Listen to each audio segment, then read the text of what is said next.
Buenos días a todas y a todos. En verdad es un honor muy grande tener la posibilidad de compartir sus días con el profesor Enrique Dussel.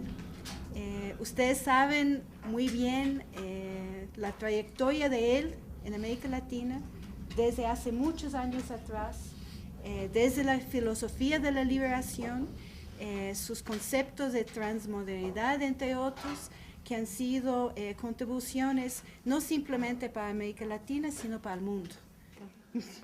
Perfecto. Es un gusto estar aquí, sobre todo en Quito. Veo un poco de esas montañas. Yo tuve el gusto, a mis 32 años, de dar unos cursos durante 6 años cada semestre en Quito. Pues eran épocas de descubrimientos.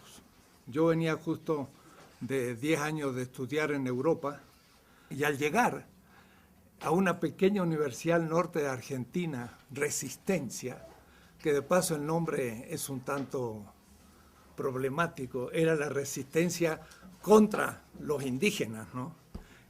Pues me llegó una carta de Quito y me dicen, ¿no te parece venir a dar un curso de historia aquí en Quito? Así que estaba aterrizando de Europa y fue para mí una experiencia única porque tenía unos 100 estudiantes de gente que hacía como un reciclaje. Es decir, después de 20 o 30 años de trabajo, hacía toda una nueva formación. Piensen ustedes, 67. Pues si estamos ante el 68, estamos ante casi de la doctrina de la dependencia. Aquí en Quito hubo un instituto organizado por Monseñor Proaño, que aquí en Quito nacieron ideas de lo que después se va a llamar pensamiento crítico. Creo que es uno de los primeros lugares junto a quizás Río con el grupo de Brasil, y no había casi otros lugares en América Latina, así que esto a mí me refresca ideas. Y es muy importante ver la historia de esos procesos, pero es interesante como a veces toma uno la obra de un autor de los nuestros, pero los agarra como bloques. No hay que verlos nunca como bloques, sino que hay que ver en la historia de un debate. Y entonces se van entendiendo los temas. Y creo que todo surgió en los años 60. En los años 50 todavía no había intuiciones muy novedosas. Fue en los 60 que comenzaron. Entonces hay cosas que uno por ahí lee del 60 y dice, ¡ay, qué barbaridad que decía en el 60! Pero estaba empezando la temática. Y entonces si uno lo toma como si fuera actual, no tiene sentido. Entonces la cronología es muy importante y es difícil porque las obras a veces están publicadas en 1985, pero fue escrita en el 69. Entonces hay que ver lo que se estaba pensando para entender todos estos procesos.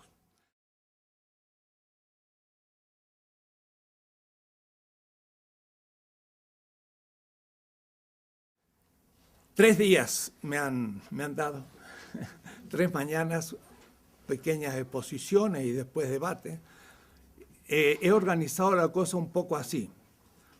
Voy a volver a empezar por la historia. Sobre todo que si se habla de lo intercultural,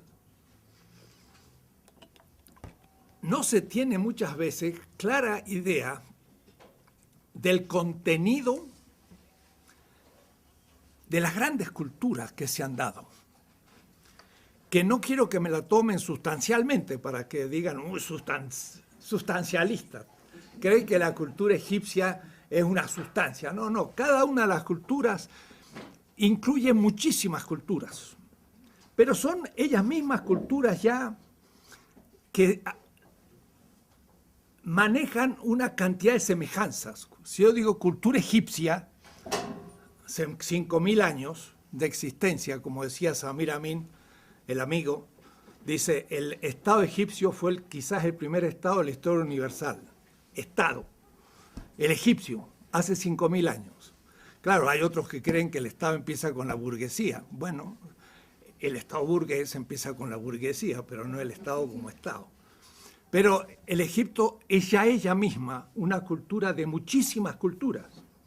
Y no tendría yo miedo de llamarle cultura universal, en el sentido de un cierto universo local, regional. Entonces, hablamos a veces de interculturalidad, pero no tenemos un bosquejo primero.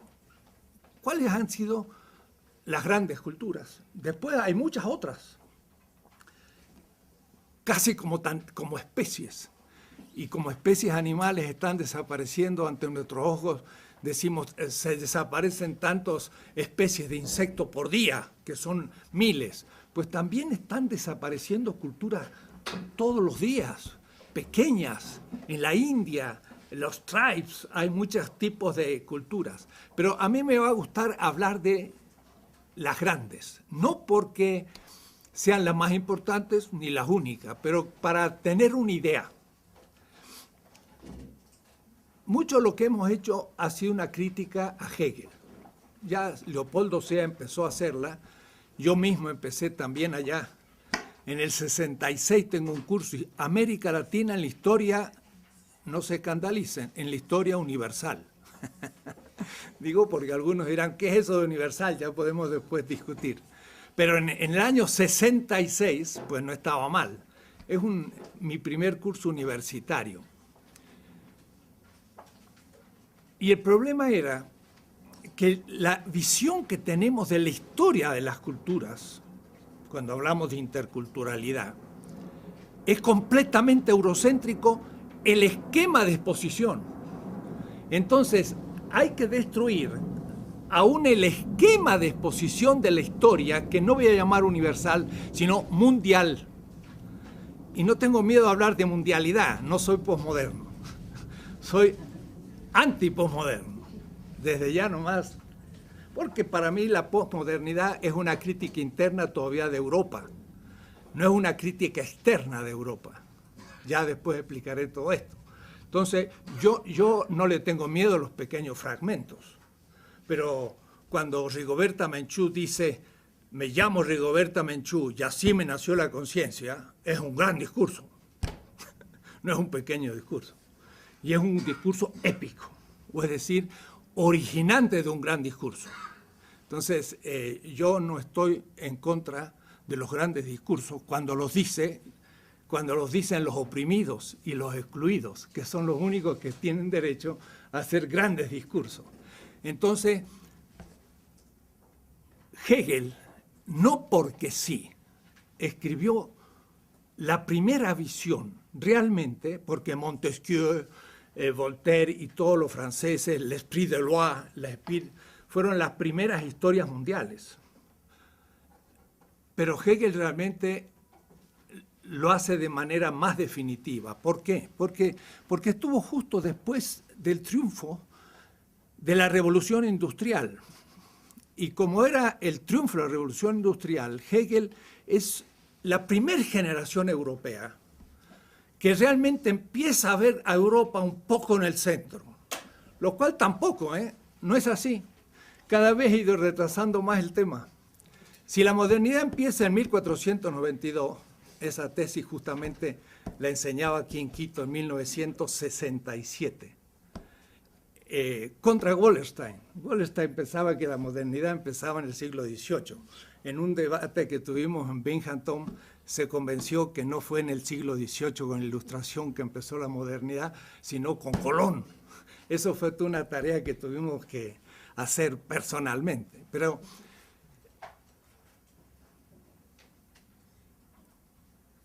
yo pensaba que la modernidad empezaba hace 500 años y con ello la centralidad de Europa. Pero de ninguna manera, porque Europa en el 1500 era una cultura todavía completamente periférica. Pensé que era después todavía y que era con la revolución industrial. Y también me vuelvo a convencer de que todavía no. Si ustedes han leído el último libro de Giovanni Arrighi, Adam Smith in Pekín, que de paso es también fruto de debates, dice hasta 1870, a mí lo estoy diciendo, la China producía tanto acero como Estados Unidos y Inglaterra sumados. Acero. Ahora, ¿quién descubrió el acero? Los chinos en el siglo II. Y ellos fueron los que instalaron todo el acero en Inglaterra y en Estados Unidos. Eso lo dice John Hobson, un libro último sobre rehacer la historia no eurocéntricamente. Los que instalan las fábricas de Sheffield en Inglaterra son ingenieros chinos. Le enseñan a los ingleses a hacer el acero. Y son ellos los que hacen la revolución agrícola en Inglaterra, los que proponen el nuevo tipo de arado, el nuevo tipo de hilandería en las máquinas. Todos son de origen chino. Los chinos habían descubierto el papel en el siglo VI, habían descubierto la imprenta en el VIII, imprimían papel moneda en el IX. Y un legado chino llegó en las manos de Eugenio IV a Florencia en 1434. Era una colección de libros impresos sobre tecnología militar, tecnología agrícola, astronomía. Leonardo da Vinci lo único que hizo fue copiar libros chinos. El Renacimiento fue originado en China, el italiano. Entonces, cada vez voy postergando más la centralidad de Europa. Europa comienza a ser central en la historia mundial hace 140 años. Primero eran 500, después eran 200 y ahora ya son 140 nomás. Antes que eso, no fue centro. El centro del comercio mundial estaba en manos de la China y la India.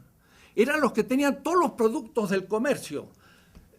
Tenían la seda, que era lo que se usaba para vestirse, toda la aristocracia del mundo, hasta los grandes líderes bantúes compraban seda china, qué decir los obispos europeos y latinoamericanos, y la corona inglesa compraba seda china, tomaban té con la china, o es decir, con la porcelana, hasta 1880.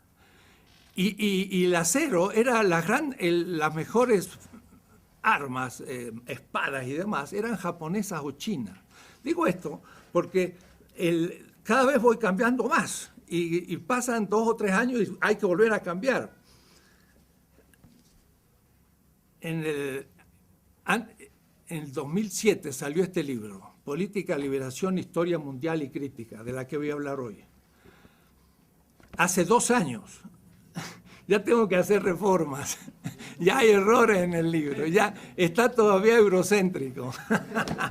Es notable, voy a decir,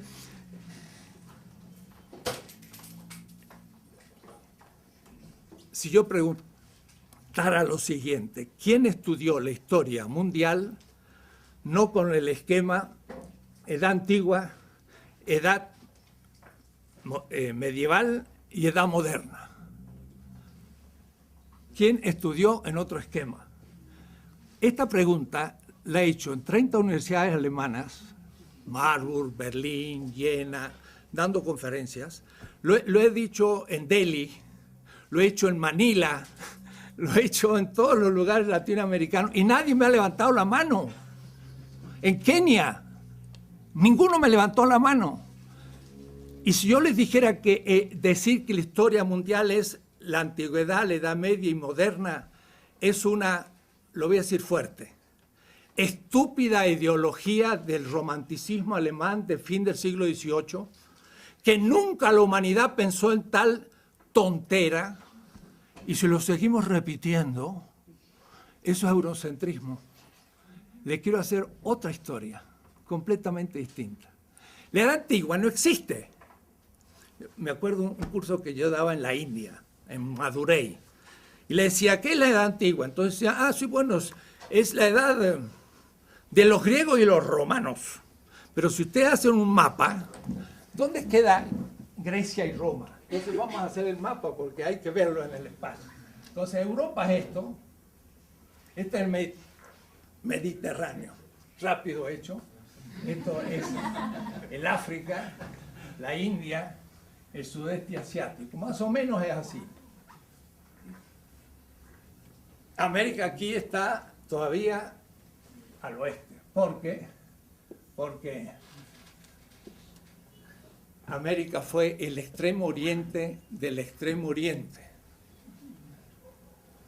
Pero siempre lo estudiamos como contexto del descubrimiento de Colón. Y hablar de descubrimiento es ya un insulto.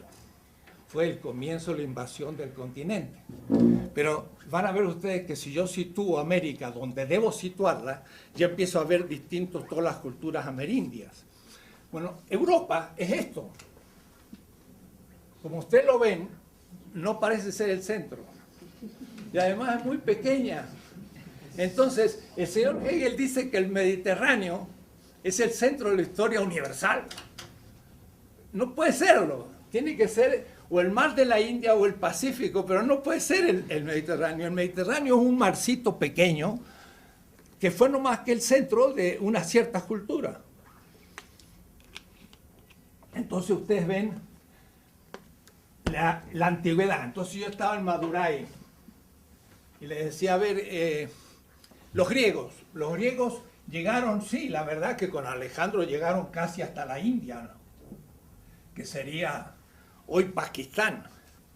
Pero después tuvieron que retroceder, aunque los seleucidas quedaron durante unos siglos, pero también retrocedieron después porque al fin en la propia Mesopotamia ya no fue griega, sino que fue de nuevo sasánida y se le fue de las manos. Es decir, que a lo más que llegó los griegos fue hasta aquí y luego el Imperio Romano.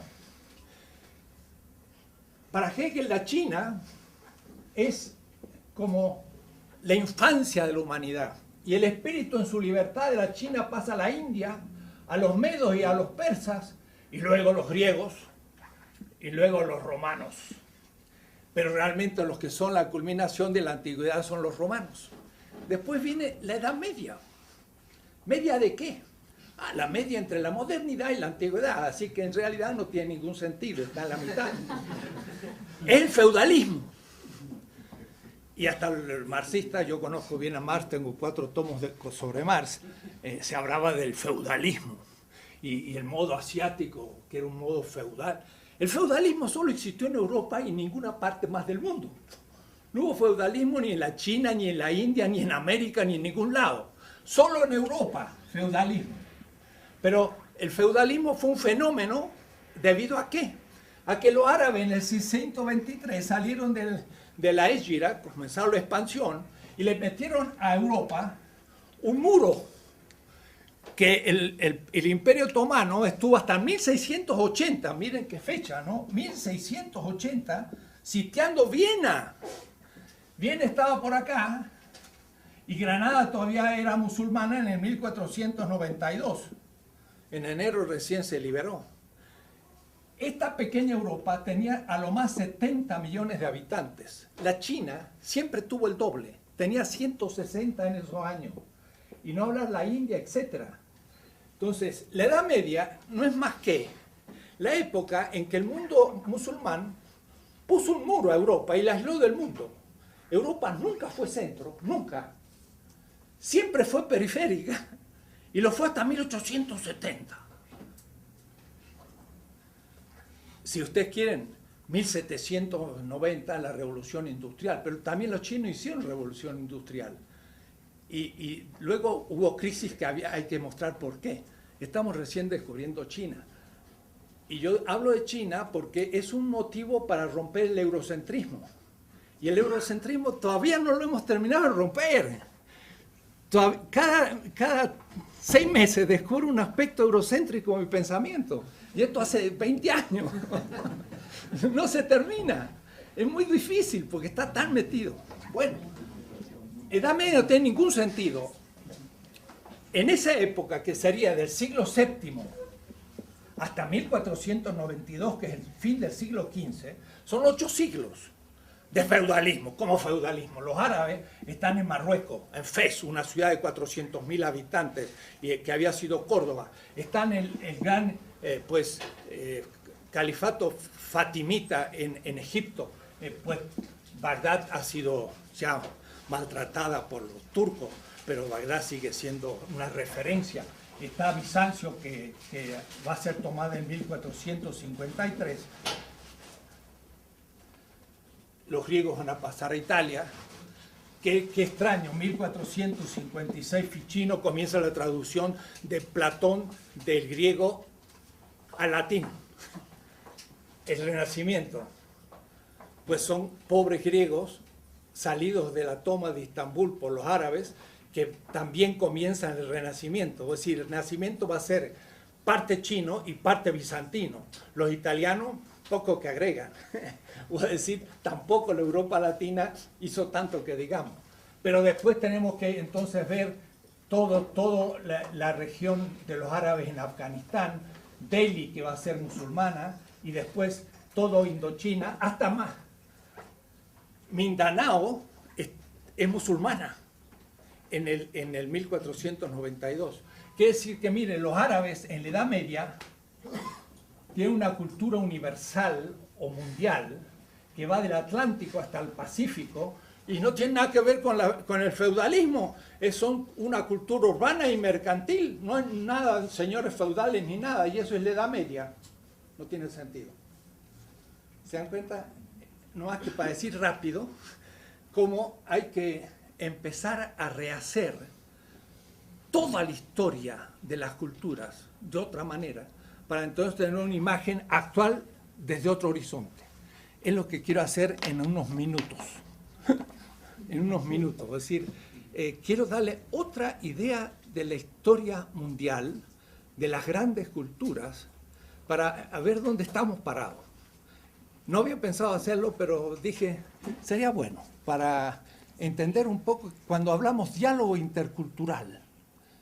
El gran diálogo intercultural va a ser con la China, con la India, con las culturas bantúes, las americanas, amerindias, y después la moderna europea y algunas otras. Son las grandes. Ahora después, cada una de estas tiene una cantidad interna, porque si hablamos del Incario, pues tenemos los quechos, los aymara y cientos de culturas internas, pero sin embargo fueron de alguna manera unificadas y podemos tener ciertas semejanzas que nos permiten ver diferencias con otras culturas. Hay que debatirlo. ¿Cómo podría ser yo para tener otra visión de la historia mundial que no fuera esta? Yo la voy a dividir en 4 grandes etapas. No nada que ver con la antigüedad, la Edad Media, la Edad Moderna y la contemporánea, nada que ver, sino pensar las cosas de otra manera. Esto lo he explicado en muchas partes, hasta en la India. Me acuerdo uno que me decía, ahora entiendo la historia de la India. Eso me dijo un joven en un curso, porque él también estudiaba la historia eurocéntrica, entonces no entendía ni la historia de la India. Dice Hegel, la historia va del este hacia el oeste y Europa es el centro y el fin. Der Zentrum und der Ziel der Weltgeschichte. Es el centro y el fin de la historia universal. El este está acá y el oeste está acá. Y la historia va del este hacia el oeste. Por eso que en esa visión, América, que está acá, pues viene después. Y por eso que en general en los estudios de historia que hacemos, estuve en Bolivia y les propuse hacer un nuevo texto para las escuelas y empezar todo de nuevo, porque en Bolivia hay que hacerlo de nuevo, porque ellos tienen una gran cultura y ustedes aquí también. Quito es justamente la segunda capital, según nos decía Guayasamín, del Incario, y tiene mucho sentido. El que se coloque América del otro lado del Atlántico, aquí, al oeste de Europa, es porque el Atlántico fue descubierto en el 1492. Pero había sido el Pacífico el centro de todas nuestras grandes culturas. Van a ver ustedes enseguida. La historia del Neolítico es justo al revés de lo que dice Hegel.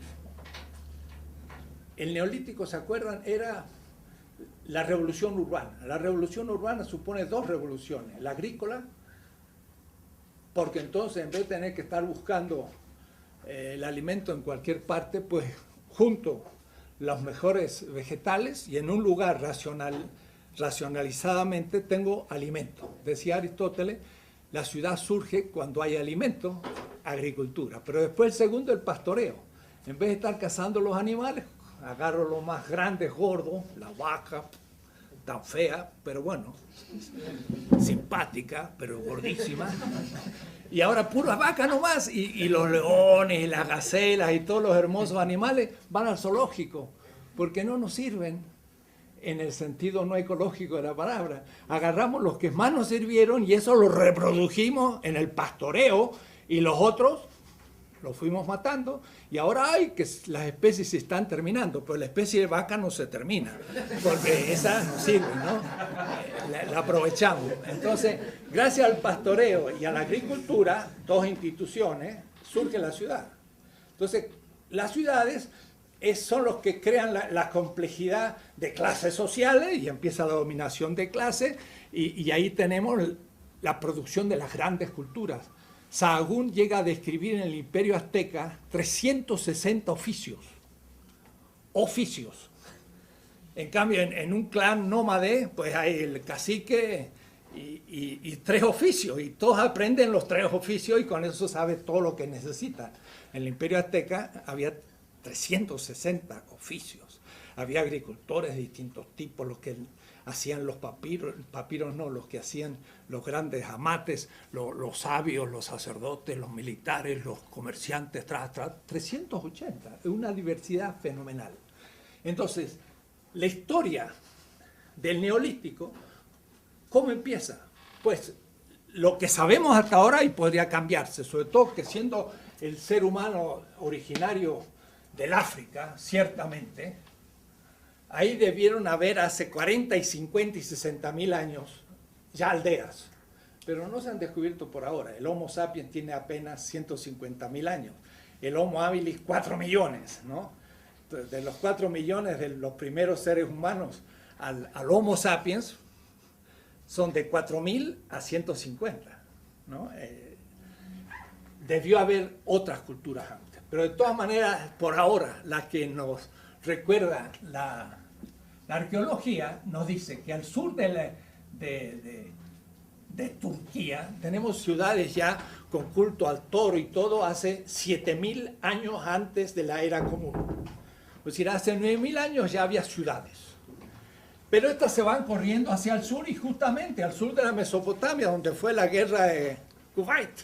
Kuwait es justo la desembocadura del Éufrates y el Tigris, y ahí fueron la confederación más antigua que conocemos de ciudades. En esa guerra última, miren qué notable, Irak hoy destruida por los bárbaros del siglo XXI. Va a pasar la historia el señor Bush. Atila no se le va a comparar. Es una cosa horrible lo que ha hecho. Ha destruido a Bagdad, la ciudad más sagrada de la historia casi mundial. Fundada en el 700, tomada por los turcos en el 1200, 500 años, van a ver ustedes, centro de todas estas culturas comunicadas, mucho más importantes que Roma o que Londres o que Berlín, y la han hecho picadillo. Me encontraba el otro día con una judía y le digo, ¿de dónde viene usted? De Bagdad.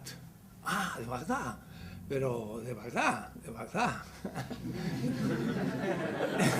Dice, de verdad. Dice, soy judía del siglo IV. Nosotros hicimos el Talmud y el Mishnah de Bagdad. Y ahora han destruido Bagdad. Nunca más va a resucitar esa ciudad. La han destruido completamente.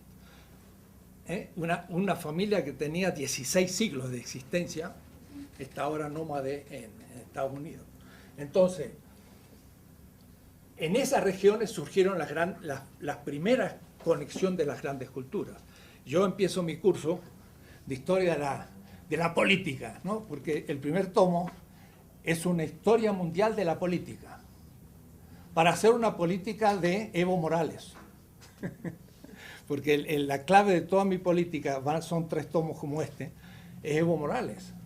Pero esto empieza allá, hago toda la historia del mundo de la política, de los chinos, de los hindúes, de los árabes, en fin, ya les mostraré cómo es la cosa. El latinoamericano estamos exigidos a hacer todo de nuevo, porque todos los que nos cuentan son construcciones ideológicas, aún de los que se creen más críticos, todavía somos, y yo mismo me voy reatrapando, como digo, aquí tenemos cosas tales como que nuestra semana es de 7 días, pues eso viene de la Mesopotamia. o tenemos códigos, pero en los códigos que tenemos derecho todavía se remontan a los grandes códigos del siglo del tercer milenio y sobre todo el de Hammurabi. Y yo, pensamiento crítico, digo, pues mi teoría crítica pues es tradicional, tiene unos 5.000 años de existencia.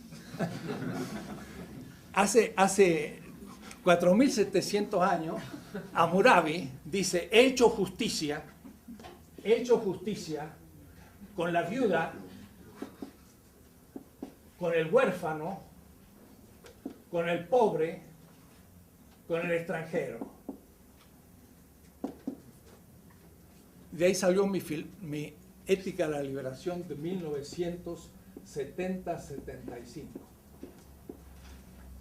Ese texto me inspiró a escribir la Ética de la Liberación Latinoamericana en el año 75, porque nosotros hablábamos mucho de que había que comprometerse con el pobre, y eso lo había dicho Hammurabi.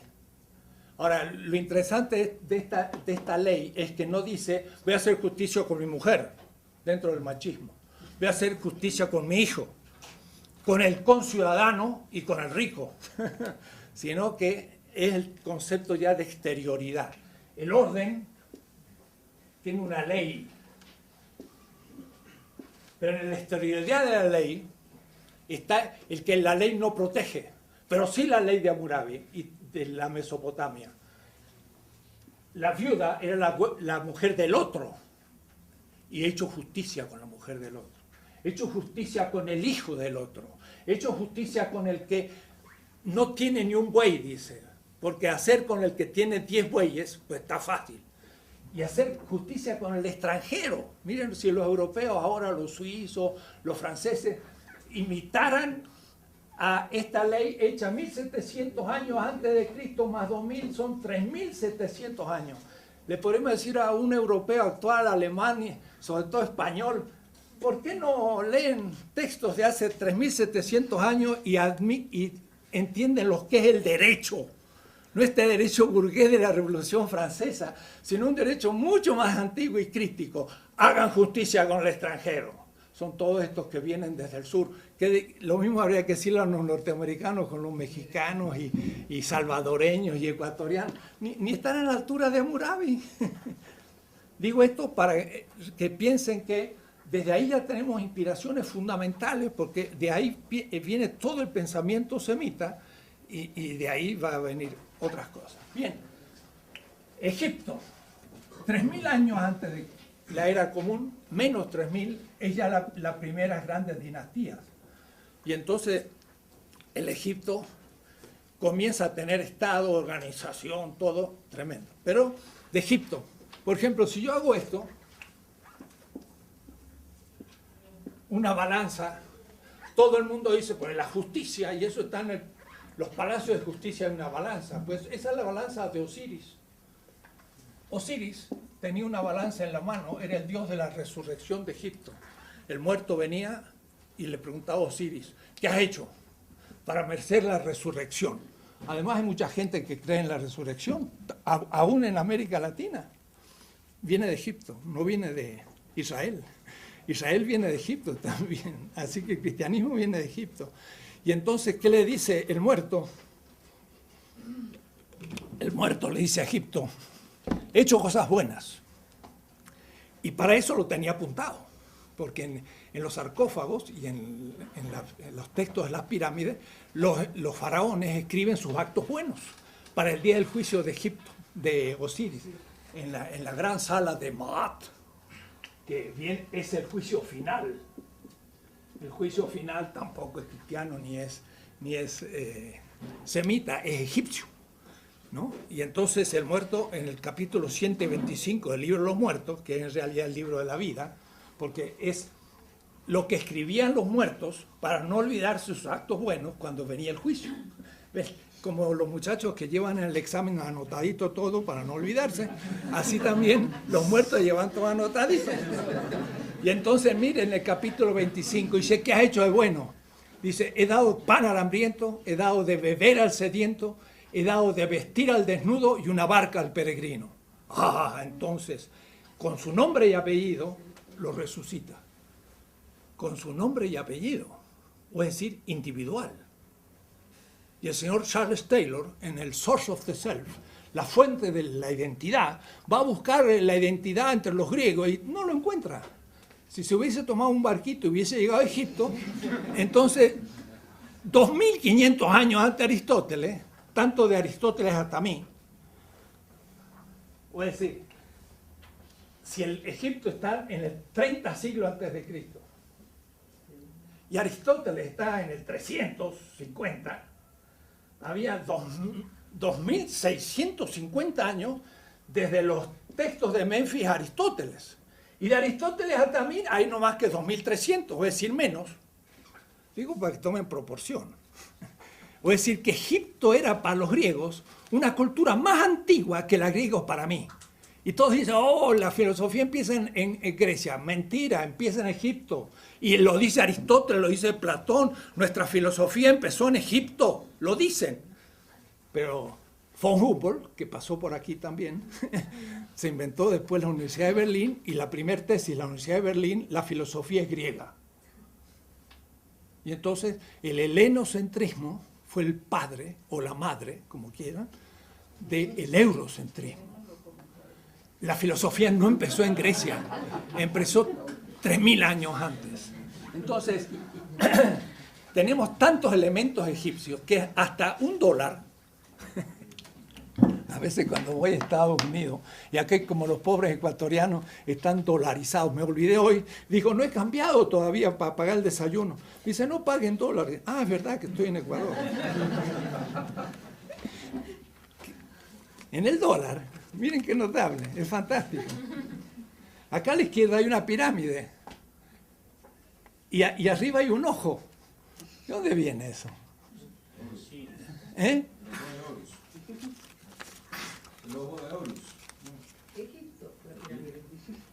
Los masones masón significa constructor de casas. Y los masones tenían símbolos egipcios, la pirámide. Y el ojo es Osiris, que es el que ve todo y que ve en secreto todo. De tal manera que el acto más secreto era visto por Osiris. Es la conciencia ética que ya surge. Y además es verse en público en lo más privado. Es la intersubjetividad hecho ética. Es un mito tremendo, el de Osiris. Mucho más importante que el adámico y que el prometeico, que son sus hijos. Pues si estamos en la cultura madre de la cultura del Mediterráneo, Egipto. De ahí va a salir hacia los palestinos, y el hebreo es no más que un dialecto palestino. Mire, si uno le dice eso a los sionistas hoy en Israel. ¿Qué tanto hebreo? Si ustedes son un dialecto palestino, tenía razón Arafat, que dijo, yo siempre he estado aquí, nunca me han expulsado. Es verdad. La expulsión de Israel nunca existió. Hicieron salir 200 o 300 gente de la élite, los romanos en el año 70, pero el pueblo judío se quedó en Israel.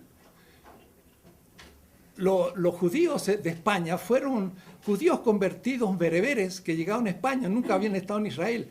Los judíos rusos no eran rusos ni habían estado en Israel, eran cazares que se convirtieron al judaísmo y entraron en Rusia. De tal manera que el argumento sionista de que hay que volver a la tierra, pues nadie había salido y todos los que volvieron nunca habían estado. Esto lo dice un profesor de Tel Aviv. Digo esto para entender todo al revés. Mi clase de hoy es eso. Es poner patas arriba todo. Y entonces decir, entonces hay que empezar de nuevo. Sí, claro, hay que empezar de nuevo. Es una cosa terrible. La palabra Ta era el gran dios de Egipto. Y por eso que Egipto o Copto es lo mismo. Copto o Egipto significa los adoradores de Ptah, el gran dios egipcio de Memphis.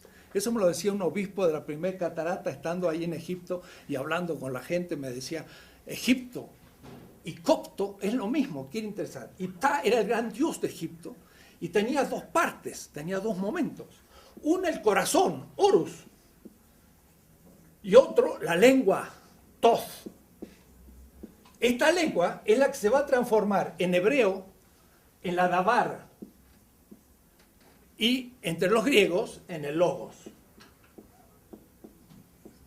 O es decir, la razón griega y la palabra creadora, el verbo se hace carne de los hebreos, los dos son el Toth egipcio, que era la palabra de Dios. Para decirles cómo el Egipto es la que produce el pensamiento semita hebreo y el pensamiento griego. Estamos ante el origen. Y esta cultura es negra, bantú. A tal manera que en la tumba de Tutankamón encuentran desde los zapatitos chiquitos que tenía hasta el último zapato. Y de paso no era muy grande, era pequeño Tutankamón, negro. ¿Por qué guardaba todos sus objetos? Porque ustedes van a cualquier tumba en África, en Kenia, en Nigeria, en donde sea, y al muerto se le guarda todas sus cosas, pero cuando resucita tiene que volver a vestirse. O va a estar desnudo el pobre. Entonces, la costumbre de dejar todos los objetos en la tumba es una costumbre bantú, que viene del sur. La gran cultura madre del Mediterráneo es africana. ¿Qué tal? Es interesante, ¿no? Que los negros nunca hicieron nada. ¿Cómo que no? Fueron los maestros del pensamiento egipcio, el pensamiento hebreo, el pensamiento griego, cristiano y musulmán. Nada más. Así que no hay ningún afro, o hay alguno, pero el que sea, que lo reivindique. Egipto. Bueno, si sigo así, me estoy un mes, no estoy un día. Entonces voy a ir más rápido ahora, pero me animo y no puedo dejar de hacer. ¿Ven? Después de esto, ya viene la gran cultura de la India, en el río Indo, que es hoy Pakistán. Sería Mohenjo-Daro, en el Penyab. Fue una gran cultura que recibe el impacto de las invasiones que por Afganistán y Kabul van a venir siempre a la India, porque la India va a tener los Himalayas al norte y los grandes ríos, y por aquí no se puede penetrar. Se penetra por Afganistán siempre, y entonces fueron los arios en indoeuropeo, como aristos, los mejores, los primeros. Y ahí vienen entonces los Upanishads y todos los grandes textos que van a venir, pero en el siglo XX, recién antes de Cristo. Y después tenemos el primer imperio chino, ya en el año 1000. Entonces estamos pasando del 4 y 5000 al 1000. La historia va del oeste hacia el este. Y después aquí, pues, viene el descubrimiento de América, hace 40 o 50 mil años, ¿no? De a pie pasaron por Bering, cuando había muchas veces hielos. Todos nuestros habitantes originarios, todos vienen del Asia, sin ninguna duda ni posibilidad. Ahora se ha hecho el genoma mexicano y es notable, el genoma mexicano tiene casi 50% asiático. ¿Por qué? Porque son los indígenas. Los indígenas son, nuestros indígenas son 100% asiáticos. Raza, lengua, cultura, todo. ¿Cierto? No puede ser de otra manera. No van a venir de dónde. No pueden. Y los esquimales estaban pasando. Los agarró un pie en cada lado. Están en la Siberia y en Alaska los esquimales. Y entonces vienen los grandes procesos hacia el sur. Unos 12.000 años antes de Cristo llegan hasta el sur. Es decir, que duran 20, 30.000 años para atravesar el continente. 1 kilómetro cada 1.000 años. No es mucho, porque no hay 30.000 kilómetros de acá a acá, y en cambio fueron 20.000 años, fueron bajando, y entonces llegaron al embudo mexicano y todos tuvieron que pasar por ahí. Por eso es tanta cultura que hay en México, tantos grupos distintos, llegan hasta el sur y los tupi guaraní empiezan a volver hacia el Caribe cuando llega la invasión europea, pero hay grandes movimientos de pueblos. Y entonces la gran cultura mesoamericana del 300 al 900, el Teotihuacán, por ejemplo, que es la primer Tula, Enrique Flores Cano muestra que esa inmensa ciudad, una ciudad de más de 100.000 habitantes que existía, las grandes pirámides, fue Tula. No sabíamos lo que era Tula de los toltecas, una ciudad inmensa.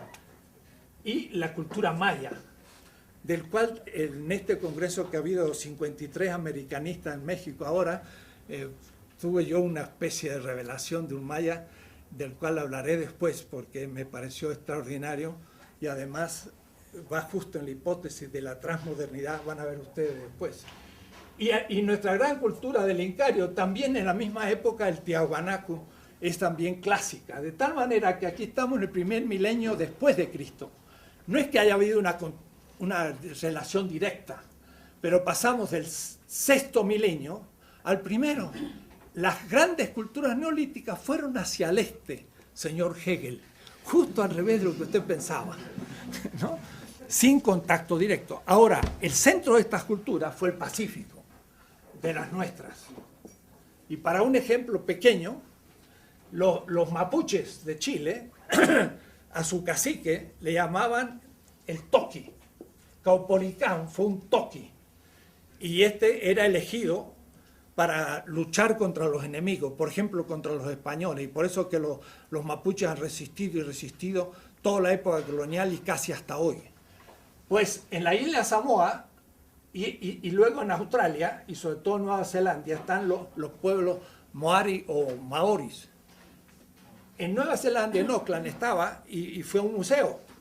Y entonces en el museo había una piedra, que era la forma que lo agarraba el cacique Maori. Y se llamaba Toqui. Era la misma piedra de los mapuches, con la misma forma y la misma manera de elección al jefe guerrero. Es decir, que desde Nueva Zelanda, Samoa y Chile, esto todo era una sola cultura polinésica. Era el centro de nuestras grandes culturas. Cientos de expediciones polinésicas llegan al continente americano y por eso que las islas están también habitadas.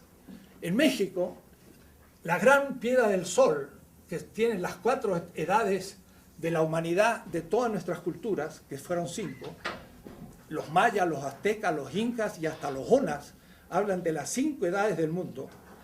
El quinto sol es Huitzilopochtli y está sacando la lengua. Y este es el saludo polinésico en todas las culturas polinésicas. ¿Quién hubiera dicho Huitzilopochtli con un gesto polinésico? Entonces, esto por decirle que realmente las culturas daban al Pacífico y la Polinesia era el origen. El Atlántico era tierra de nadie y por eso que eran tierras más primitivas. Esto sería el primer curso que habría que dar a nuestra gente para que sepan de dónde vienen los amerindios. El extremo oriente del extremo oriente. En todo. Un compañero Puna de Panamá que estudiaba en Roma, me dice, yo iba a las fiestas de Indonesia. Y entonces había un gran festín en la fiesta de Indonesia de la Libertad y había un buen banquete. Y como yo era estudiante, me decía, pues me venía bien una buena comida. Y entonces yo entraba, dice, a la embajada de Indonesia. De Indonesia, ¿no? Está por acá. China, Indonesia, acá. Dice, entraba ahí y nadie me preguntaba, era un indonesio y era un puna, 100%. Realmente los gestos, la manera, la raza de un indonesio y un puna son idénticos. Vienen del mismo lugar. No hay lugar. Entonces, esta es la primera etapa. Esto yo le llamo el gran camino de las culturas hacia el este.